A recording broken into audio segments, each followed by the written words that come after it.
오늘 우리가 은혜받을 말씀 창세기 47장 7절에서 10절까지의 말씀입니다. 다 함께 봉독합니다. 시작. 요셉이 자기 아버지 야곱을 인도하여 바로 앞에 서게 하니 야곱이 바로에게 축복하매 바로가 야곱에게 묻되 네 나이가 얼마냐? 야곱이 바로에게 아뢰되 내 나그네 길의 세월이 130년이나이다. 내 나이가 얼마 못 가니 우리 조상의 나그네 길의 연조에 미치지 못하나 험악한 세월을 보내었나이다 하고 야곱이 바로에게 축복하고 그 앞에서 나오니라. 아멘. 우리 옆에 분들과 함께 이렇게 인사하겠습니다. 서밋 인생이 됩시다. 서밋은 정상이란 뜻입니다. 우리 정상회담 하죠.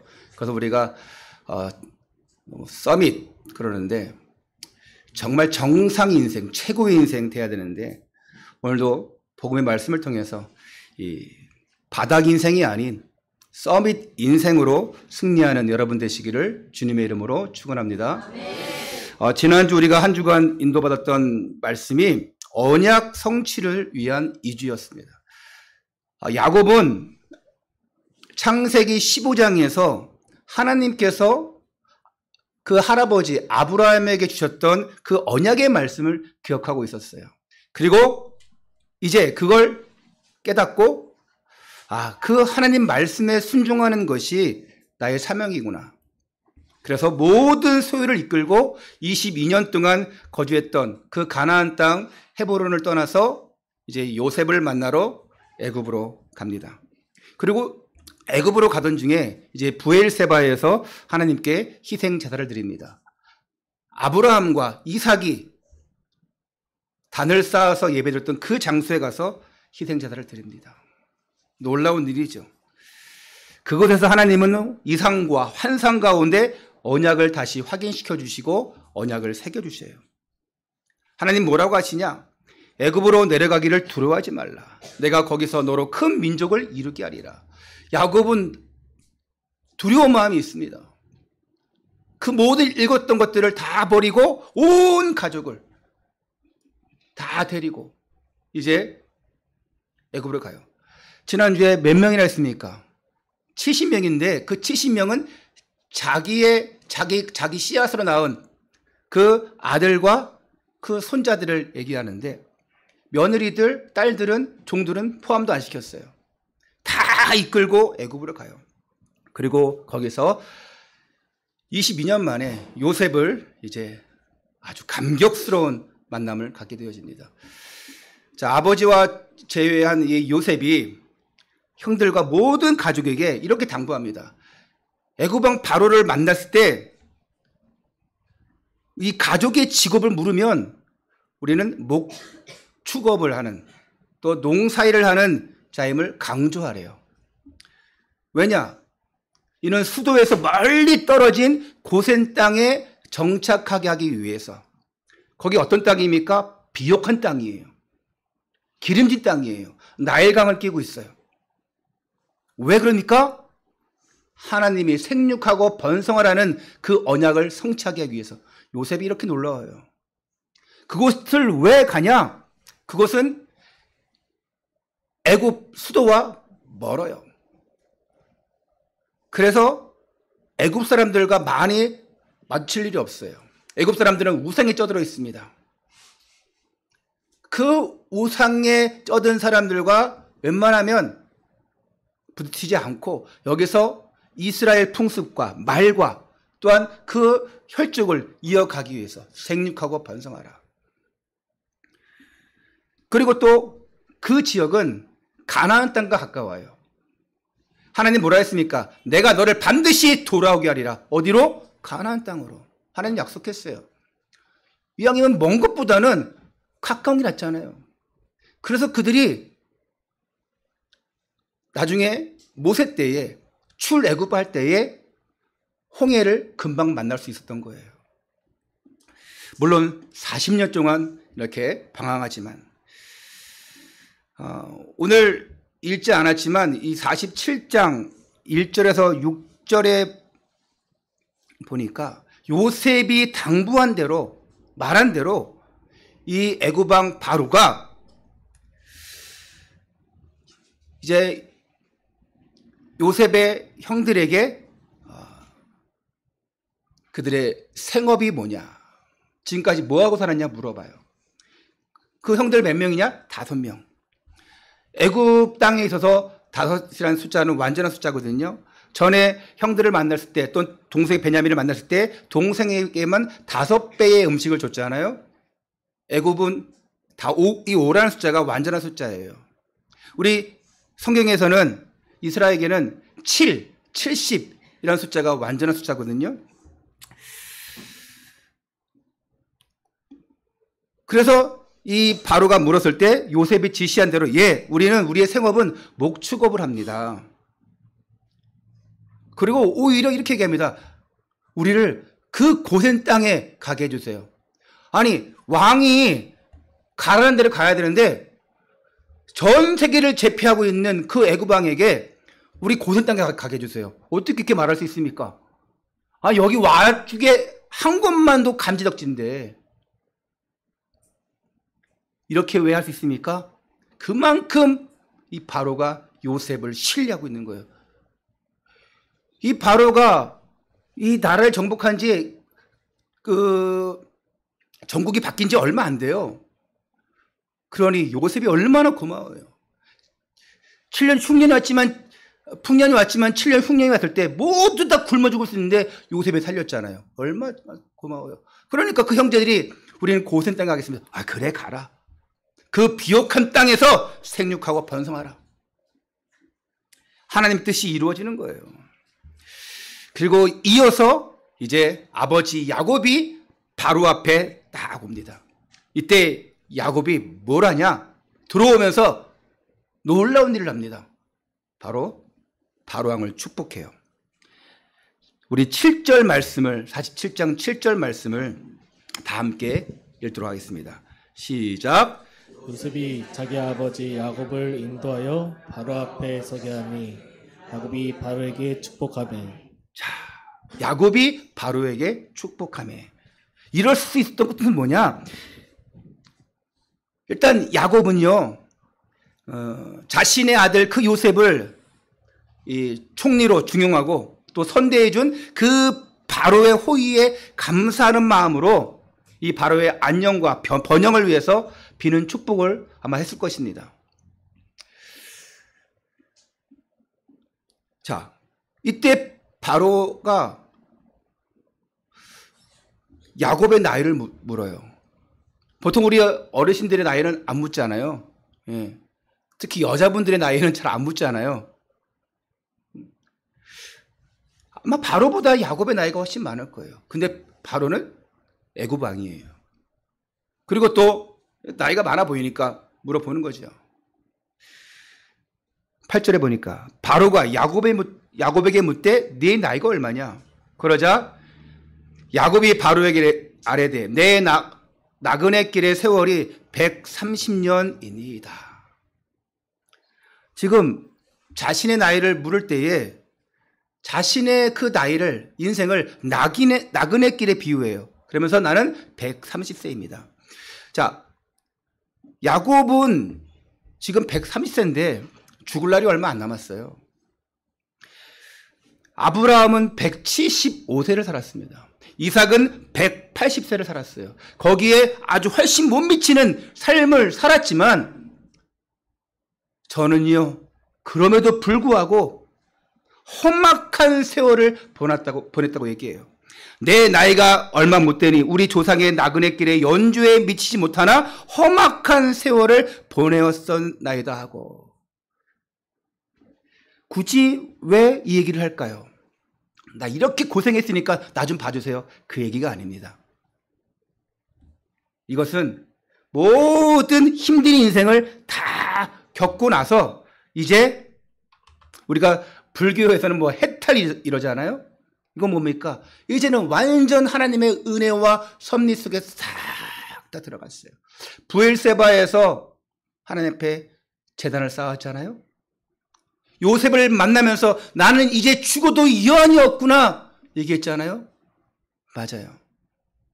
이제 나는 모든 인생을 마무리할 때쯤에 보니까 내가 험악한 험난한 세월을 보냈습니다. 실제로 야곱의 인생은 아주 유독 험난했어요. 그럴 수밖에 없었어요. 어떤 험난하고 험악한 세월이 있었는지 한번 볼게요. 첫 번째입니다. 바닥을 친 야곱의 인생. 바닥을 친 야곱의 인생. 성경의 믿음의 사람들은 복음 때문에, 믿음 때문에 너무 힘들었던 세월들이 있었어요. 근데 야곱은 그 반대예요.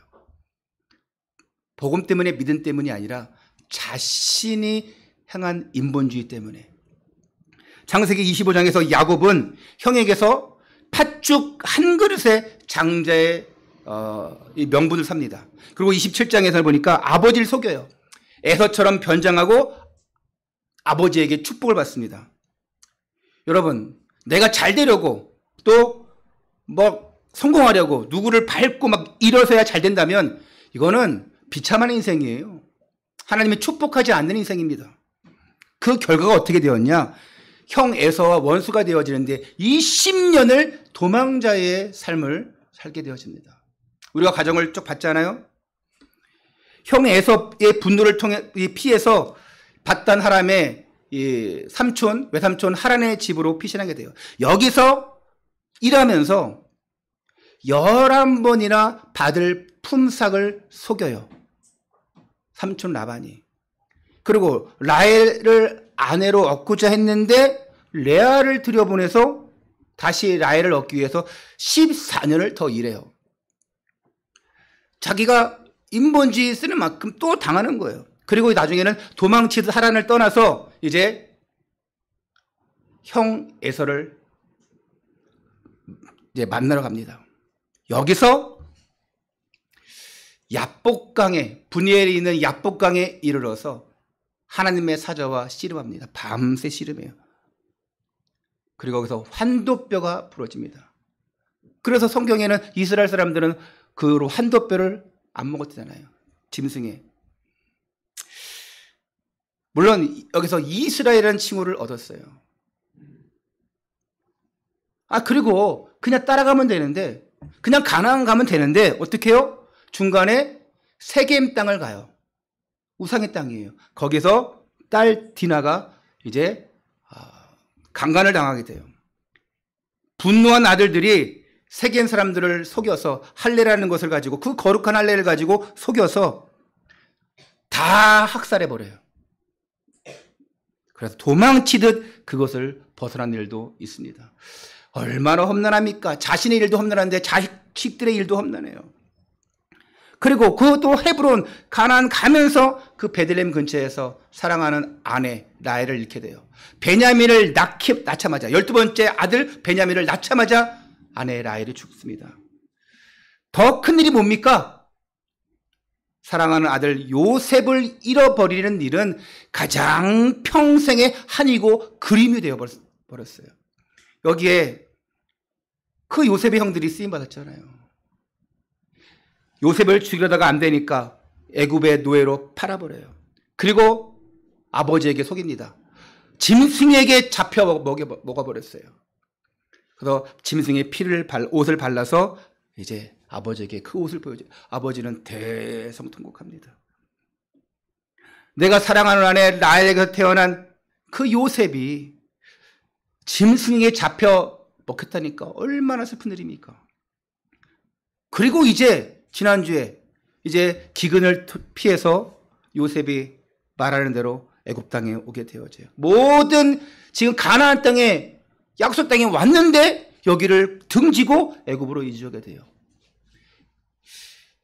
자, 여기까지 보면 이게 다 야곱이 잘못해서 그런 것 같은데, 우리는 모든 것을 하나님의 관점으로 봐야 돼요. 하나님의 계획이 뭐냐, 이걸 볼 수 있어야 됩니다. 어떤 사람들은 원망합니다. 난 그래도 하나님 섬겼잖아요. 그래도 예배 드렸잖아요. 왜 이런 거예요? 원망할 수 있어요. 근데 우리는 하나님의 계획을 봐야 돼요. 야곱은 이 모든 일들을 추억하면서 내가 얼마나 힘들고 어려웠는지를, 험난했는지를 이 바로에게 담담히 이야기한 겁니다. 사랑하는 성도 여러분, 불신자가 하나님을 떠나서 죄의 종로를 타면서 고통당하는 것은, 영원한 멸망길에 가는 것은 당연하지만 우리가 그렇게 고생하면 되겠습니까? 하나님의 자녀가, 언약의 백성이 불신자처럼 살면 되겠습니까? 하나님은 우리에게 처음부터 서밋의 축복을 주셨어요. 우리를 부르는 순간, 하나님의 자녀가 된 순간 서밋의 축복을 주셨어요. 최고의 사랑으로. 그리고 그 서밋의 축복을 지금 계속 이어져 가고 있는 거예요. 오늘 여러분, 예배드리는 여러분들이 최고의 서밋임을 기억하시기를 바랍니다. 못 받으면 고생이에요. 내가 서밋의 인생 되지 못하면 다른 사람을 살리지 못해요. 그러기는커녕 오히려 내가 힘든 삶을 살 수밖에 없습니다. 내가 누구인지 모르는데 계속 고생할 수밖에 없죠. 저는 안타까운 게 뭐냐, 조금만 깨달으면 될 텐데, 내가 누구인지를 알고 말씀 속으로, 깊은 기도 속으로 들어가면 되는데, 이걸 깨닫지 못하고 너무 힘들어해요. 너무 바른 소리 하면 상처받을 수 있거든요. 우리가 한 번뿐인 인생인데 그러면 되겠습니까? 우리 한 번뿐인 인생, 이 땅에서 응답받고 살다가 영원한 천국 백성으로 인도받아야죠. 할렐루야. 네. 자, 아무쪼록 여러분들이 바닥 인생을 치는 인생이 아니라 정말 서밋 인생이 되어져서 싸우지 않고도 이기는 사람, 막 짓밟지 않아도 정복하는 사람 되시기 바랍니다. 그래야 살립니다. 물론 야곱이 나중에 회복되었지만 많은 세월을 험악하게 보냈다고 얘기하고 있어요. 야곱이 왜 이런 바닥 인생을 쳤는지 로마서 9장 11절 13절을 통해서 우리는 비춰볼 수 있습니다. 로마서 9장 11절에서 13절 보니까 그 자식들이 아직 나지도 아니하고 무슨 선이나 악을 행하지 아니한 때에, 누굴 얘기하는 거예요? 에서와 야곱을 얘기하는 거예요. 악을 행하지 아니한 때에 택하심을 따라 하나님의 뜻이 행위로 말미암지 않고 오직 부르시는 이로 말미암아 서게 하려 하사 리브가에게 이르시되 큰 자가 어린 자를 섬기려 하셨나니 기록된 바 내가 야곱은 사랑하고 에서는 미워하였다 하심과 같으니라. 이렇게 하나님이 미리 리브가에게 언약 주셨어요. 그리고 야곱에게도 이 언약을 주신 거예요. 여러분, 야곱이 훌륭해서가 아니에요.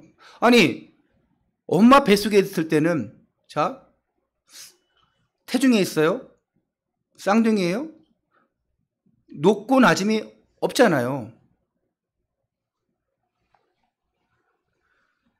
누가 형이다 동생이다, 뭐 어떤 집은 쌍둥이가 태어나면 철저하게 위아래 딱 나눠가지고 형이라 해, 언니라 해 딱 하는 집안도 있어요. 어떤 집안은 우리 나이 같은데 그게 어딨어, 네가 나보다 5분 먼저 태어났다고 형이야? 하면서 그냥 그래요. 자, 아니 먼저 태어나는 장자를 축복하는 것이 이스라엘의 법이에요. 그런데 하나님은 누구를 축복하셔요? 장자가 아닌 차남 야곱을 축복합니다. 왜 그랬을까? 이거는 우리의 생각으로 알 수 없어요. 하나님이 이렇게 하시는 거예요. 모든 것은 하나님이 하시는 거예요. 하나님이 저와 여러분을 왜 선택했냐? 그 잘난 사람 많은데 왜 나를 선택했을까? 왜 그랬을까? 이거를 종합해 보면 딱 하나예요. 모든 것이 하나님의 은혜인 겁니다. 우리의 생각을 알 수 없어요. 왜 나 같은 자를? 여러분, 감사하지 않아요? 아니, 저렇게 잘 나가는 큰 건물을 가지고 있는 사장이 아니라, 잘 나가는 국회의원이 아니라, 대통령이 아니라 왜 나를 택하셨을까? 이게 하나님의 은혜예요. 하나님의 은혜로 야곱을 서밋으로 선택했어요. 그런데 이 언약을 야곱이 놓친 거예요. 왜 놓친 거냐? 여기에는 야곱의 잘못도 있지만 언약이 희미해서 확실하게 그 언약을 전달하지 못한 부모의 잘못도 있어요. 아니 이미 리브가에게 말씀 줬잖아요. 야곱이 장자의 축복을 받을 것이다. 그러면 그냥 기다리면 돼요. 그런데 인본주의 있습니다. 엄마부터. 그래서 야 빨리 변장해. 지금 애석 밖에 나가 있어. 네 아버지 눈 어두워. 다 변장해. 털 많이 하게 양털 입고. 자, 그래서 이 야곱은 어머니와 힘을 합쳐서 형과 아버지를 속이고 결국에는 나중 계속 도망 다니는 그런 신세가 되어집니다. 그러면서 계속 상처가 생기는 거예요. 라반의 집에서, 또 세겜 땅에서, 또 라헬을 잃고 계속 상처투성인 거예요. 여러분, 상처투성인 사람 어떤지 아십니까? 두 가지 중에 하나예요. 상처가 많으면요, 될 때라 되라 하면서 그냥 막 나갑니다. 분노를 표출합니다. 묻지마 범죄를 저지릅니다. 상처가 많은 사람은요, 어떤 사람은 너무 우울증이 심해져서 자신의 목숨을 함부로 합니다. 그러니까 상처는 좋은 게 아니에요.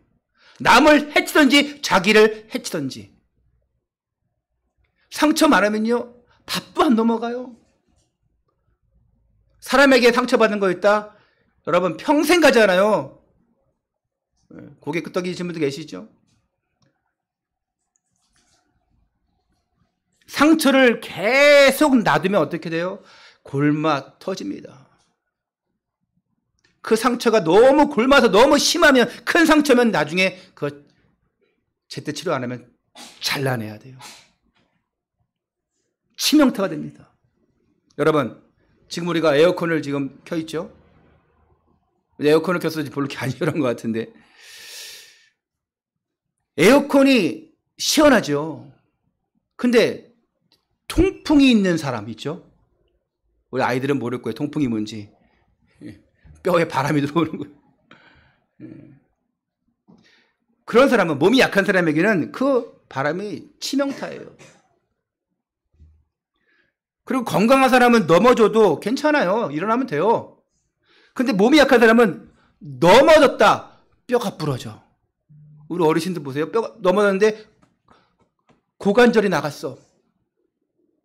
그게 환도뼈예요. 고관절이 나갔어. 그것 때문에 죽는 분도 많으시더라고요. 뼈 부러졌는데. 그러니까 상처가 있는 사람은 별것도 아닌 말에 그냥 아픔을 느껴요. 그래서 우리는 상처 있는 사람 함부로 얘기 못합니다. 함부로 하면 안 돼요.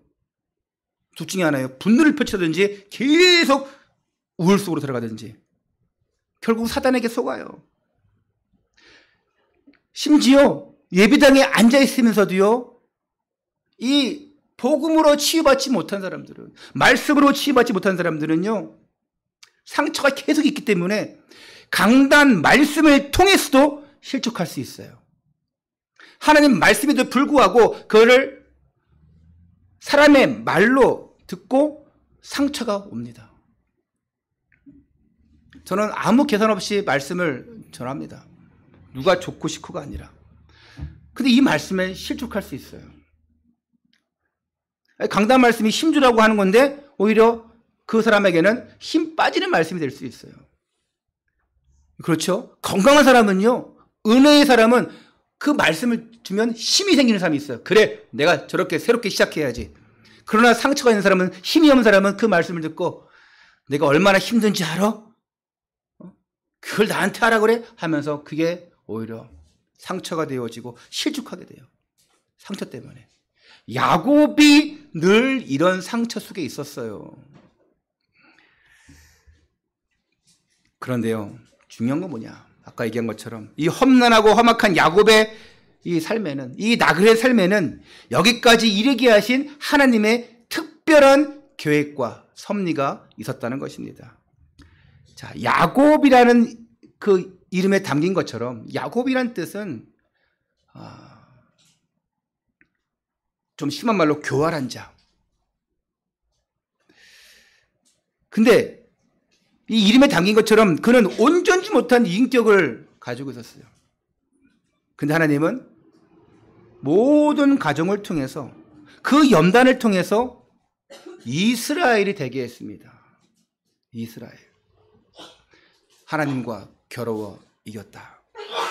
그리고 그의 후손들로 하여금 이스라엘 민족을 이루게 하는 것이 하나님의 계획이었던 것입니다.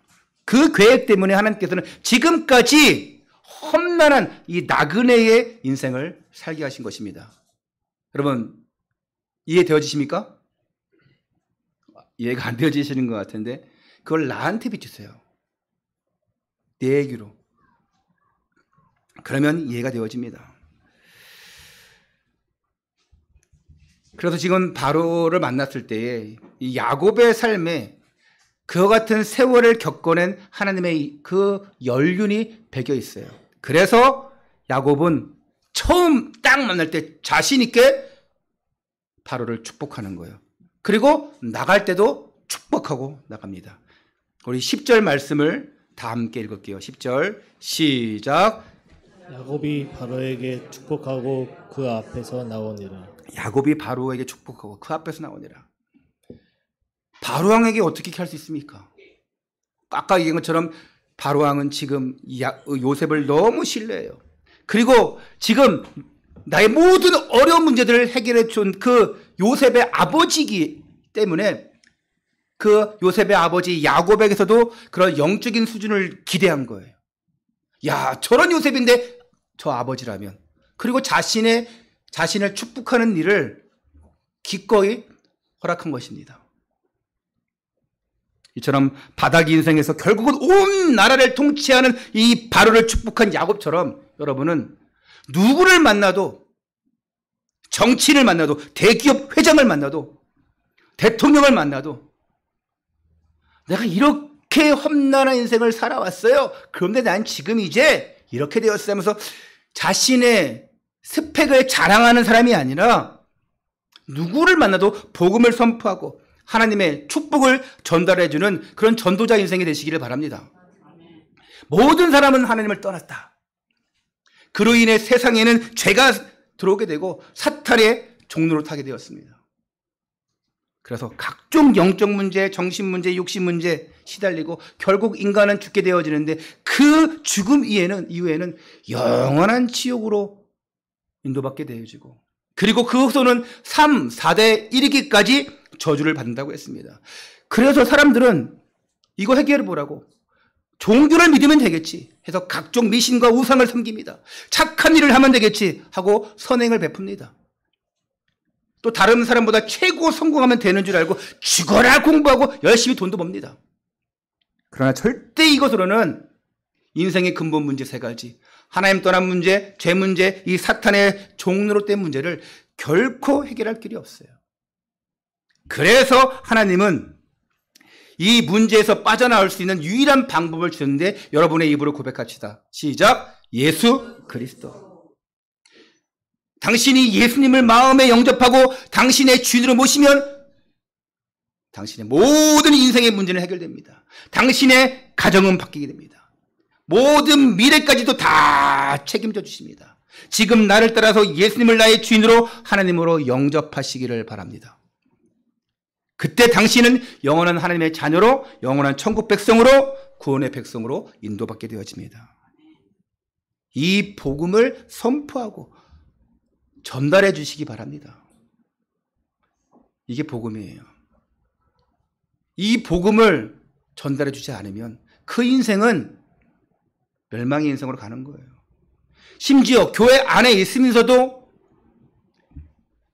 복음 안에 있지 못하고 이 복음을 듣지 못하고 심지어 교회를 다니는데도 종교 생활합니다. 교회를 다니는데도 하나님을 안 믿어요. 좀 많이 봤습니다. 10년 동안을 교회 다니는데도 나중에는 하나님이 안 믿어진대요. 얼마나 힘들었겠습니까? 교회 다니는 것이. 안 믿어지는데 교회 다니는 것이 얼마나 힘듭니까?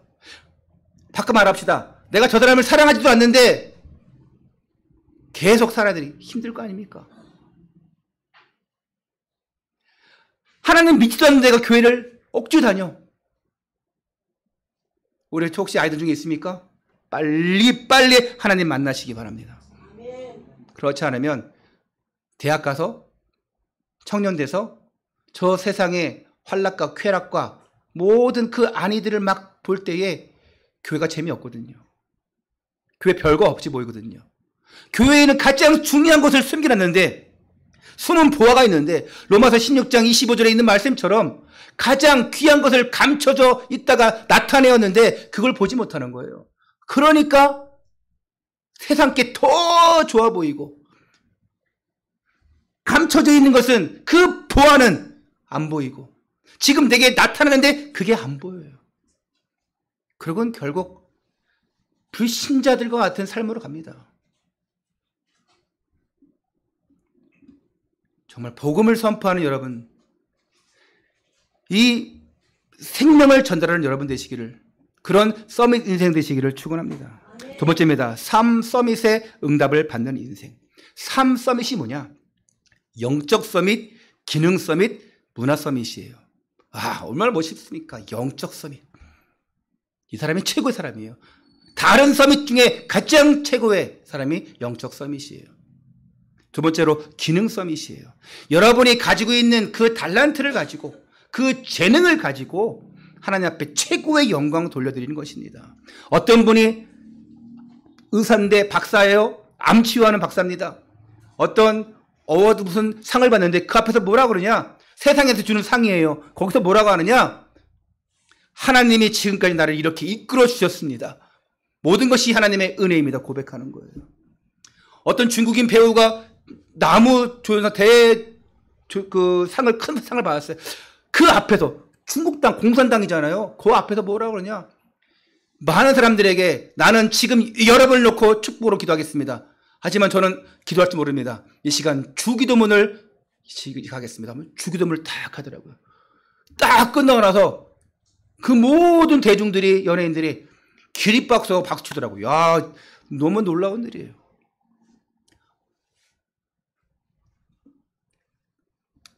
백악관에서 어떤 사람, 거기서 이제 미국은 기독교 국가니까 국회가 시작되면 기도를 시작합니다. 어떤 분이 기도를 부탁받았어요. 거기에 예수님, 하나님을 빼달래요. 거기에 신, 그냥 모든 만물의 신, 모든 사람이 믿는 신, 그 이름을 넣어달래요.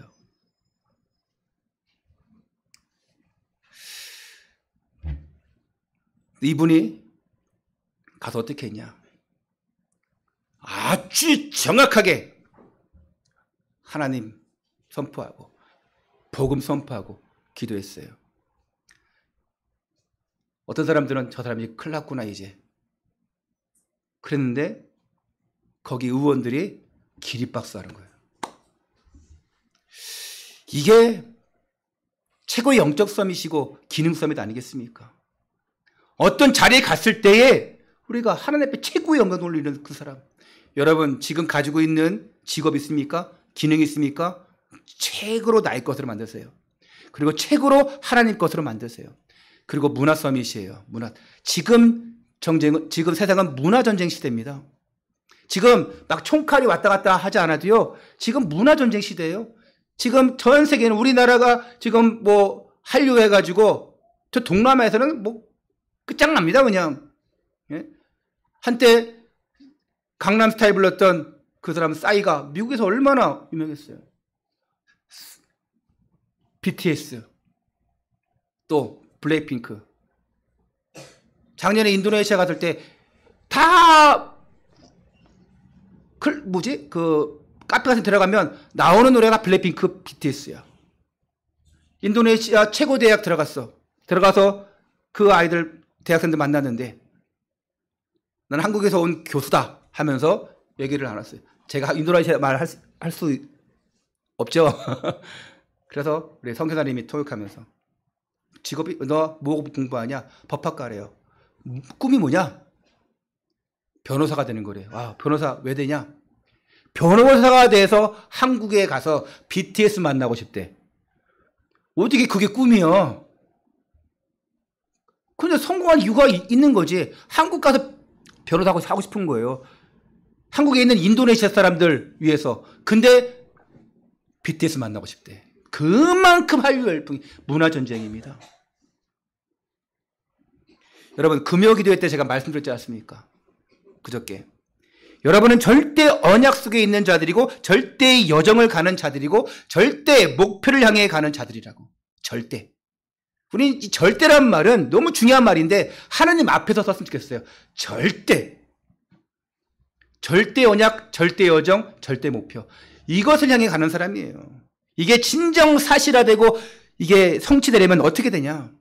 바닥을 치는 인생이 아니라 정말 삼서밋의 응답을 받아야 돼요. 그럼 어떻게 하면 되냐? 삼서밋의 응답 받으려면 첫째로 확신 가져야 돼요. 확신. 나를 처음부터 서밋으로 불렀다. 최고의 작품으로 최고의 사람으로 불렀다. 하나님이 창세전부터 작정하여 부르시는 순간 내가 하나님 자녀가 되었어요. 영적 서밋이 되었어요. 이걸 알아야 돼요. 야곱은 둘째 아들이에요. 근데 첫째 아들이 응답받아야 되는데 둘째 아들이 선택받았어요. 이처럼 하나님은 아무런 조건 없이 그냥 선택한 거예요. 하나님 계획이에요. 야곱은 하나님을 기쁘시게 할 구석이 1도 없어요. 그런데 하나님이 은혜로 부르시고 결국은 이스라엘이 되게 했어요. 12족속을 이뤄가는 시초가 되었어요. 우리는 최고의 작품, 최고의 축복, 서밋의 축복을 받은 자들이에요. 이미 와 있어요. 내가 부족하고 연약해도 괜찮아요. 이미 와 있습니다. 이걸 놓치면 안 돼요. 두 번째로 서밋의 응답을 받고 정말 이 응답을 확인하는 방법이 있어요. 이게 절대 방법이에요. 바로 예배와 기도입니다. 하나님 자녀로 불렀어요. 반드시 해야 될 것은 예배와 기도예요. 그래야 성령 충만이 임합니다. 예배도 안 드리는데 기도도 안 하는데 어떻게 성령 충만이 오겠습니까? 그래야 응답이 와요. 이 성령 충만과 응답이 올 때 그때 되어지는 것이 뭘까요? 전도입니다. 아무리 이거 없이 전도하려고 해봐요. 안 됩니다. 관계 전도도 안 돼요. 금요일날 제가 그렇게 막 열을 내면서 말씀드렸지 않습니까? 관계 전도도 안 돼요. 그렇게 주위에 사람들이 많은데도 사람이 없대요. 그렇게 살릴 사람들이 많이 있는데도 안 보이는 거예요. 말도 못합니다. 아니 생각조차를 못해요. 내가 살려야 될지 복음을 전해야 될지. 왜? 성령 충만하지 않는데 기도하지 않는데 보이겠습니까? 아, 전 주위에 사람이 없어요. 심지어 어떤 아이들은 내 친구들 다 교회 다녀요.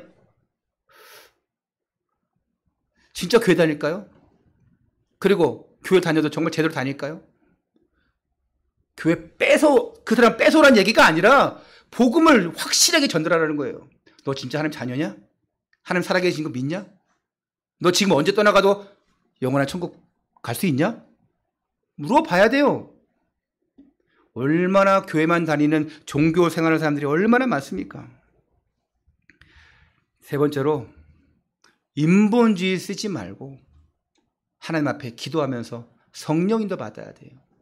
우리의 삶은 성령 인도 받는 삶이에요. 성령 인도 받지 않으면 답이 안 나와요. 성령 인도 받으면 하나님 앞에 서면 그때 답이 보입니다. 그때 해답이 보여요. 그때 정답이 보여요. 누가 나를 해롭게 하냐? 하나님 앞에 서 보십시오. 그러면 하나님은 이미 다 알고 계시기 때문에 하나님이 해결하실 것입니다. 걱정할 것이 없어요. 이게 서밋이에요. 저라고 억울한 일을 당한 적이 없겠습니까? 저라고 해서 사람에게 상처받는 일이 없겠습니까? 저도 변명하고 싶어요.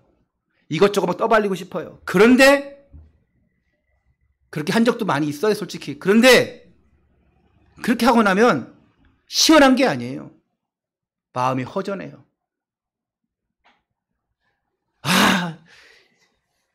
저 속썩이는 사람, 저 혼자만 막 가지고 하나님 앞에 기도하면 되는데 목사들끼리도 만나면 어떠냐 얘기하면서 요새 그 인간 때문에 미쳐 죽겠어. 이렇게 얘기도 합니다. 솔직하게. 혹시 내가 아닌가? 하지만 여러분 내가 말 안 해도 하나님이 다 해결해 줄 텐데, 하나님이 아실 텐데, 내가 그렇게 하소연 안 해도 하나님이 다 해결해 주실 텐데,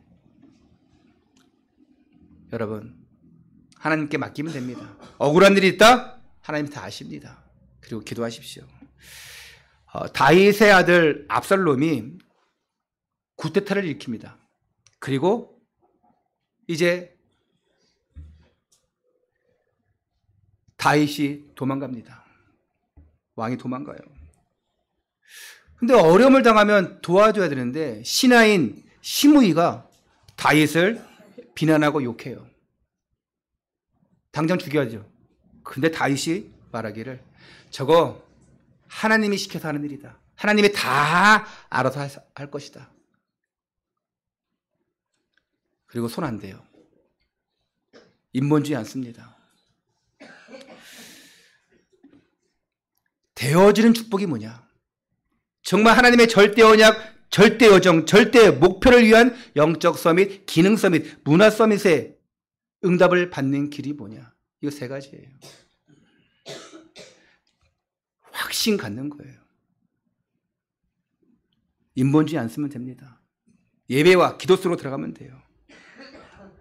결론적으로 이 모든 것이 되어지려면 여러분도 좋아하는 말씀 갈라디아서 2장 20절이 되면 됩니다.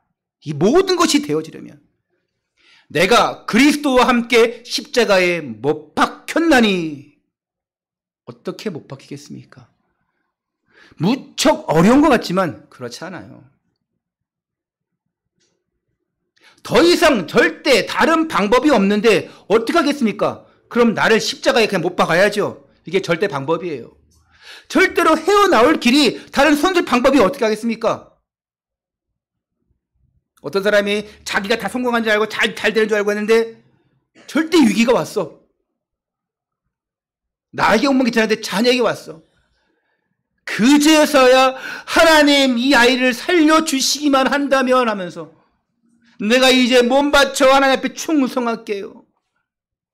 그제서야. 그게 십자가에 못 박는 거예요. 다른 방법이 없어요. 그런즉 이제는 내가 사는 것이 아니요 오직 내 안에 그리스도께서 사시는 것이라. 할렐루야. 그게 방법이에요. 누가 사신다고요? 그리스도께서. 그러면 다 되어지는 거예요. 찬양 이런 찬양 있지 않습니까? 말씀대로 되리라 하시노냐 그러므로 안심하라 말씀 그대로 되리라 하나님의 언약은 성취되리니 그대로 너는 믿음으로 예배하라. 할렐루야. 하나님의 말씀은 그대로 성취되리라. 그러니까 믿어라. 하나님의 언약은 성취되리니 너는 믿음으로 예배하라. 할렐루야. 지금까지 바닥을 쳐서도 괜찮아요. 나는 왜 이렇게 안 됩니까? 원망하고 짜증 낼 수도 있어요. 근데 하나님은 우리 연약함을 다 아셔요. 그래서 뭐 하래요? 내가 누구냐? 난 영적 서밋이다. 난 최고의 사람이다. 그래서 어떻게 하냐? 예배와 기도 속으로 들어가라. 그 상처 잊지 말고 그거를 골문 것을 빨리 드러내고 약 발라야 된다. 인본주의 쓰지 말고 하나님의 말씀으로 구약과 신약으로 그게 최고의 약이잖아요. 그걸로 여러분들이 계속 치유받아야 돼요. 그러면 되어진 것이 뭐라고요? 전도예요. 하나님의 언약은 성취되리니 그러므로 안심하라. 너는 믿음으로 예배하라. 지금부터라도 다시 복음으로 다시 예배와 기도 속으로 들어가시기 바랍니다. 이것이 삶 서밋에 응답받는 절대 방법이에요. 다른 길이 없어요. 다른 길이. 세상에는 많은 길들이 있다고 합니다. 종교의 그건요. 우리가 다른 길이도 다른 것에도 길이 있다면 석가를 통해서도 갈 수 있고 마호메트를 통해서도 갈 수 있고 마리아를 통해서도 갈 수 있고 많은 그 길을 다 맞다고 하면 그 각 괜찮아요. 여러분 그럼 여기 한 명 남아 있을까? 모르겠어요. 다른 종교에도 하나님 만나는 길이 있으면 여러분 굳이 교회 나올 필요 없어요.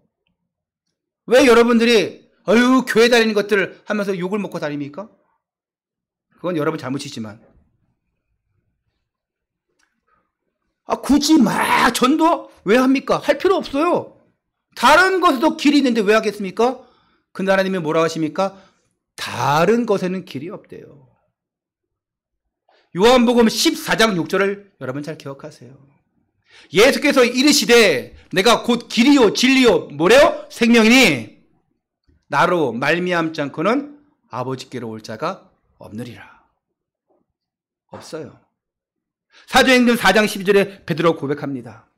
천하 사람 중에 구원을 얻을 만한 다른 이름을 우리에게 주신 일이 있나니 없나니? 없나니. 다른 이름이 없어요. 기독교가 막 옹졸하고 편협하고 독단적이고 절대 아닙니다. 복음이기 때문에. 여러분 내가 이게 절대 맞다 하면 어떻게 해요? 죽어라고 지키잖아요. 절대 맞는데 양보 안 하잖아요. 타협 안 하잖아요. 그런 순간 끝나는 거예요. 양보하는 순간 타협하는 순간 끝납니다. 앞으로 전 세계에 일어나는 것처럼 우리나라에도 차별금지법이 아마 통과될 거예요. 우리는 계속 그거 반대하고 있습니다. 해야 돼요. 언젠간 통과되겠죠. 그럼 통과될 거니까 같이 지켜봐야지. 그냥 뭐 해야지. 아니죠. 차별금지법 되는 순간 우리는 복음 못 전합니다. 근데 말세에는 그런 일들이 반드시 일어납니다. 어떤 나라들은 저 유럽 같은 경우는 동성애법 합법화하고 남자 여자 결혼하고 입양도 됩니다. 남자 결혼했는데 여자 결혼했는데도 입양도 돼요. 어떻게 그런 집안에 입양시킬 수 있어요? 유럽은 그거 돼요. 미국에서도 50개 주인가 거기에 한 20개 주는 찬성했어요. 영국 차별금지법 이제 없어요. 차별하면 안 돼요. 차별하면 벌금 엄청 냅니다. 교회에서 목사가 여러분 불교 가면 안 돼요. 안 됩니다. 여러분 동성애 하면 안 돼요. 벌금 내든지 잡혀갑니다. 실제로 영국에서 그 목사가 그런 얘기했다가 우리나라 돈으로 한 2천만 원 벌금 냈잖아요. 그런 시대 옵니다. 그러면 우리는 방관하겠습니까? 어차피 올 텐데. 그때까지 우리는 뭐합니까? 만민에게 복음을 전파해야 돼요. 그때까지 한 민족이라도 한 나라라도 살리려고 우리는 나가야 돼요. 어떻게 나가냐? 여러분 선교사 나갈 거예요? 우리가 지금 기도하고 있는 일본 땅에, 인도네시아에, 캄보디아에, 필리핀에, 또 중국에 가겠습니까? 못 가잖아요. 지금 이곳에서 하면 돼요. 이곳에서 말씀과 기도로 전무하고 그리고 여러분이 선교헌금 많이 하세요. 할렐루야. 아멘 안 하신 분들을 수상해요. 그게 다 살리는 길이에요. 그게 여러분이 선교사의 사명을 감당하는 일입니다. 베드로전서 2장 9절의 말씀을 여러분이 감당하는 거예요. 나는 왕같은 제사장이요 그의 소유된 백성이요 그의 거룩함 나라니 이는 너희를 어두운 데서 불러내어 그의 귀한 빛에 들어가게 하시니 아름다운 덕을 선포하게 하려 하심이라. 그 십자가의 덕을 선포하게 하려 하심이라. 아무쪼록 여러분들이 바닥을 치는 인생이 아니라 싸우지 않고도 세상을 살리고 사람들이 인정할 수밖에 없는 여러분의 사업과 일을 통해서 하나님이 역사할 수밖에 없는 그런 고백을 할 수밖에 없는 그런 삶 서밋, 영적 서밋, 기능 서밋, 문화 서밋의 모델 되시기를 바랍니다. 그리고 이 축복을, 이 서밋의 축복을 자녀들에게 전달하세요. 보여주세요. 말씀해주세요. 너는 하나님의 택한 영적 서밋이다. 너는 너의 기능으로 최고의 서밋 될 수 있다. 너는 문화를 정복해라. 어떤 거든지. 우리 교회 음악하는 아이들도 있죠. 또 체육하는 아이들도 있죠. 잘하는지 모르겠지만 최고의 서밋 기능 만들고 최고의 문화전쟁 속에 들어가야 돼요. 세상 음악들 BTS, 블랙핑크 다 좋아요. 다 좋은데 흑암이 역사하는 음악들이 너무 많아요. 흑암이 역사하는 예체능 많아요. 저 유명한 축구하는 사람들이, 그 손흥민 같은 사람들이, 또 누구 있어요? 좋아하는 사람? 난 손흥민밖에 모르겠지만. 진짜 하나님 만날 수 있도록 도와줘야 돼요. 누가 그 아버지에게 복음 좀 전했으면 좋겠는데. 이런 3서밋의 모델, 이런 3서밋의 축복을 전달해주는 여러분 되시기를 주 예수 그리스도 이름으로 축원합니다. 기도하겠습니다. 언약을 성취하신 아버지 하나님, 처음부터 받은 이 서밋의 축복의 언약이 우리 삶 가운데 그대로 실제로 성취되게 하여 주옵소서. 오늘 이 서밋의 응답을 받은 절대 방법인 예배와 기도를 새로 시작하게 하여 주옵소서. 그래서 이 시대에 재앙을 막고 싸우지 않고도 문화를 정복하고 세상을 정복하는, 또한 불신자를 살리는 우리 성도들과 우리 후대들이 되게 하여 주옵소서. 무엇보다도 서밋의 응답을 주시고 증인 되게 해주신 하나님께 절대 감사하는 날이 되게 하여 주옵소서. 우리 주 예수 그리스도 이름으로 축복하오며 기도하옵나이다. 아멘.